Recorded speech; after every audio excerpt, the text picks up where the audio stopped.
I grew up with a mom who was an addict, but I didn't know she was an addict. I just knew that my life was really fucked up. You know, like broken promises all the time. And she just was not like mentally there at all. And as I grew up, I realized that she had an addiction.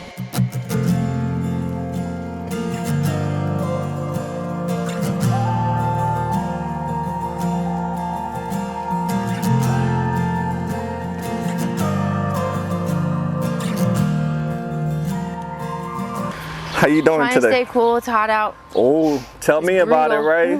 What was you up to a few minutes ago when I saw you? I'm just walking around, trying to figure out how I'm gonna get money for the day. How's your day going so far with the money situation? It's not good yet. How long have you been out here now? I've only been here for like a half hour, but Is the daytime your money time? I usually come out in the morning and at night, but it's been, I think ever since like the cops are starting to break down on stuff, or get stricter with things, like people are like starting to get scared about that. So it's been a lot different lately. Right, a lot of people are nervous. I grew up with a mom who was an addict, but I didn't know she was an addict. I just knew that my life was really fucked up. You know, like broken promises all the time. And she just was not like mentally there at all. And as I grew up, I realized that she had an addiction. And then when I was either 17 or 18, she asked me to get her coke. So she was one of the first people I ever used with. But my childhood, besides that, it wasn't too bad. But like I had a nice house, all that stuff. Like we lived in a nice neighborhood. We always had nice things. But it was just a fucked up childhood as far as like living with her. Just like to have support, like I would be like do things like a softball team and stuff, like, and I would never have her show up. Like, you know, my dad worked all the time, so I never had like, you know what I mean, that much support. I went through a lot of stuff on my own, so I feel like if I would have had maybe more support and people to be there when I was going through hard times, like I just felt alone a lot of the times. That's why when I found drugs, it was like, okay, I don't feel that emptiness and that loneliness anymore. Understood. Let's talk about siblings. Do you have any? Yeah, I have a sister, same mom, different dads. That's it? Yeah. Children, do you have any? No kids. Do you plan on having children one of these days? If I get clean, I would love to have kids, but that's one thing I made sure to do is I didn't want to put like my child through what my mom put me through. So that's one thing I want to, if I do get sober, yeah, but I want to make sure I'm really clean. I had a friend down the street. She was like, her parents were always like the really nice parents, and I think they kind of felt bad for me. And they had a cabin, like a lake house. So we went there in the winter, and then we also went there in the summer. We went out on the boat and all this stuff because they had a lot of money. So I remember that, and that was always really nice to go to their house and like have like a normal family, like, you know what I mean? They had dinners that, you know what I mean? It was just weird. It was different, but it was nice. Yeah, they treated me like a, yeah. Awesome. Let's go in school, Lauren. Tell us what type of student were you and how far do you go in school? So I'm actually very ditzy, but I'm really good in school.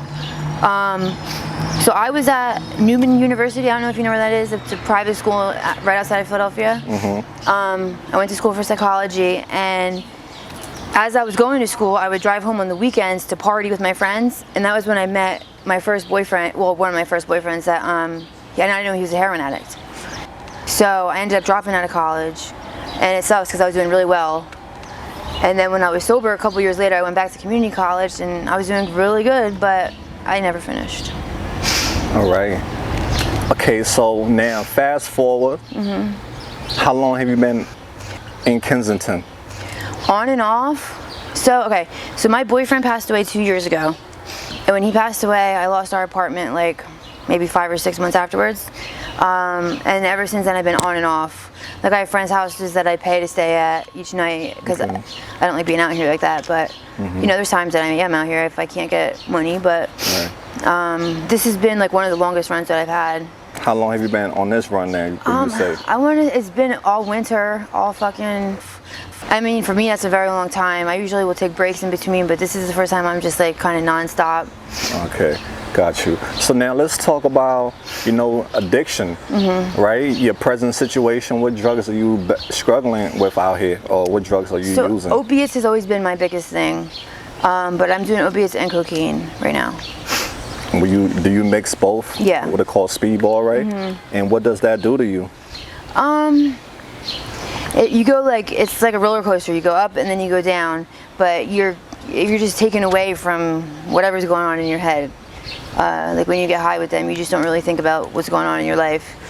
Because I have a lot of trauma, so when I do my drugs, I just don't think about any of that stuff. And that's what a lot of people say. It numbs them for them not to feel. What other good benefits do you get from using that drug besides being numb? Besides that, I mean, it's just a euphoric feeling, just like gambling, sex, anything else. It's the same thing. You know, it gets endorphins in your head going and you feel good. Yeah, but it goes away, and then when it goes away, it's the complete opposite. How long does it last? Well, now the shit that they have you're lucky if you even get a high anymore. I don't know. I haven't been getting high really. I don't know. It's the stuff that is just, you either don't get high or you get so high that you're on the ground and you're not. So you just do it to stay well? Right now, yeah. I actually just got into a Suboxone program last week, so I'm hoping that's gonna. I haven't stopped yet, but I'm hoping to slowly. I am cutting down a lot, so. That's good. Yeah. Do you shoot or snort? Shoot. All right. How many times a day would you say you shoot? Probably about 5. Have you overdosed from this stuff out here? God bless you to still be alive. What do you remember about your overdose? I don't know, you just wake up and you're in a hospital. But I've been on life support before, where I was on a machine for like a week. They didn't think I was gonna make it. Wow. Because I took a whole bottle of pills because I just couldn't deal with it's the addiction. It's like you want to stop, like wholeheartedly you want to stop, but you can't stop.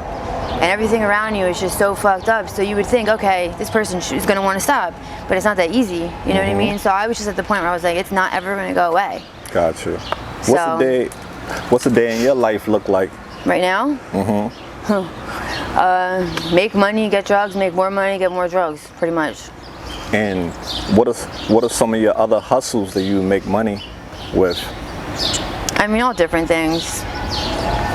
Which one do you make the most money doing? Boosting probably. Do you get yourself involved in prostitution? No judgment. Yeah. All right, we know what comes with this lifestyle. Have you had any horrible dating experience since been doing that? Yeah. When I first moved to Philadelphia, I had a couple. I had 2 that were really life-changing. But since then, I have not, like knock on wood. But yeah, I was very naive. I didn't really know much about it. And what happened? You want to give us a summary so that way we can scare somebody? If it's not, I mean, I was raped twice. So, was it a customer?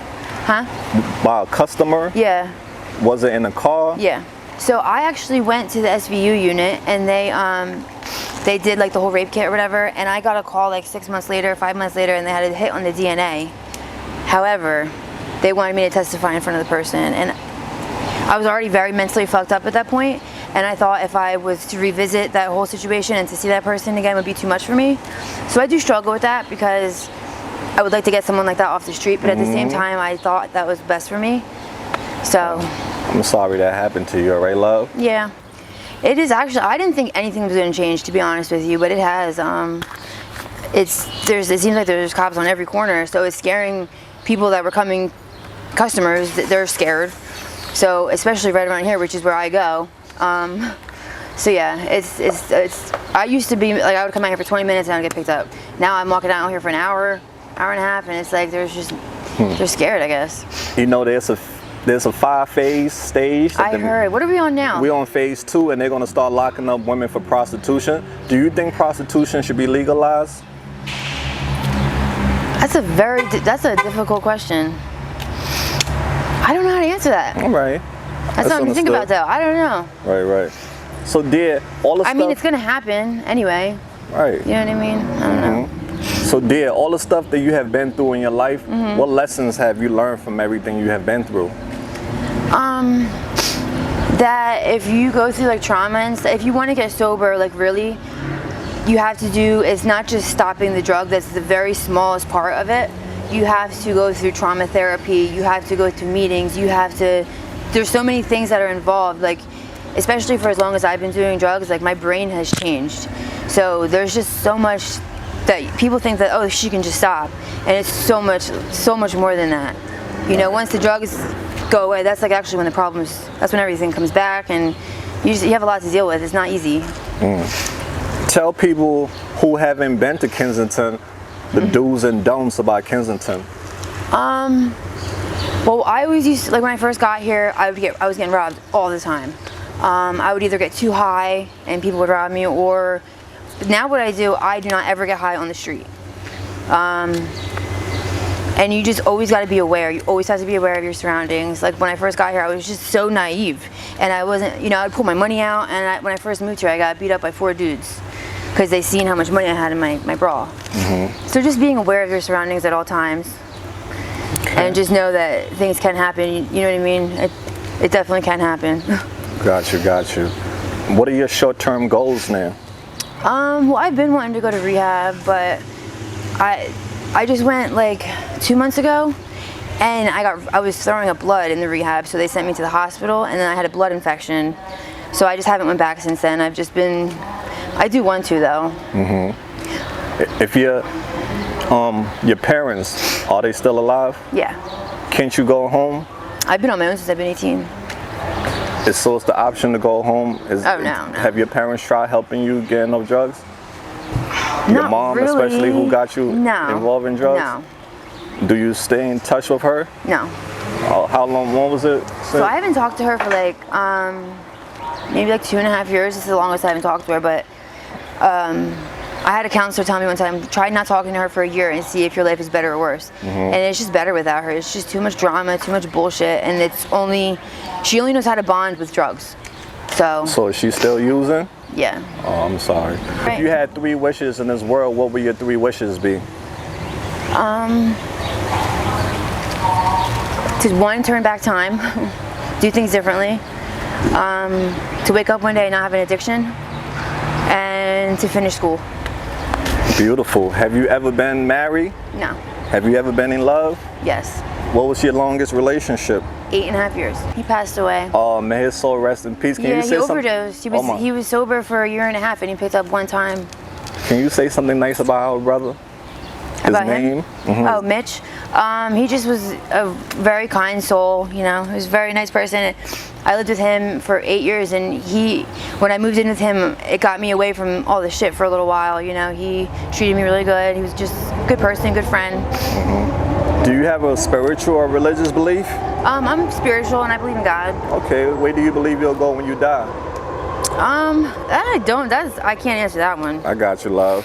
When you was a little girl, what do you want to become when you grow up? I always said a teacher. Why? I don't know. What's your eye color? Green. Green. Okay, she got a head. There's only 2% of people in the world with green eyes. What? Yep. And what are your favorite foods? Italian food and Spanish food. Favorite movie? Oh. Any? Let me think. I don't know. I can't even think right now. That's all right. If you can't think, we can always skip. Okay, all right. What's your fear? What My is fear? Your biggest fear? Being stuck in this, or ending up like some of the people down here that are really far gone. Being like that. Do you have a phone? It got stolen like a week ago. How many times have your phone got stolen? Count. I don't even know. Too many. So when people want to connect with you, how? Like I haven't talked to my dad in probably 2 weeks. He probably doesn't. I don't even know what he thinks right now. What's your zodiac sign? Aquarius. Do you miss anyone? Yeah. Who you miss? I miss my boyfriend. So I had 2 boyfriends that passed away, but the one that just passed away recently, he has changed my life forever. Just treated me like he just treated me very well, very good, was very supportive. I never felt alone in the world when I had him. And now that he's gone, like it's just, I'll forever have that void in my heart. There are a lot of people in this world who judge people who struggle with drug addiction. What's your message for the world? Just that, to realize that people don't just wake up one day and say, I want to fuck my life up. Like nobody has woken. Yes, we made a choice to do this, but in the same sense, I don't know. Like for me, I didn't think that this would happen, and I didn't know what addiction was really. Just that I don't think anybody wants this, you know. But our brains are just wired different. That's the only thing I can say. Okay. But most of the addicts that I know are the nicest people and the kindest, hardest people. Like if the people that I love, like I will do anything for anybody. You know what I mean? And I get screwed over all the time, but I will still help whoever I can. Right. Okay, before we take flight, is there anything you're in need of that we can help you with, love? Maybe just some like feminine products. Okay. That would be awesome. All right, cool. And if I want to catch up with you, where can I find you at? Your usual hangout spot. Well, I stay. Do you know where the tattoo shop is over by K&A? I stay at a room, the apartment connected to it. So I'm always over by K&A right there, and between here and K&A. Okay, awesome. Okay, AML fam, keep Laura in your prayers, and we'll stay connected with her, fam. She's a lovely lady. Don't be bitter, y'all. Be better. Until next time, we out there. Peace out.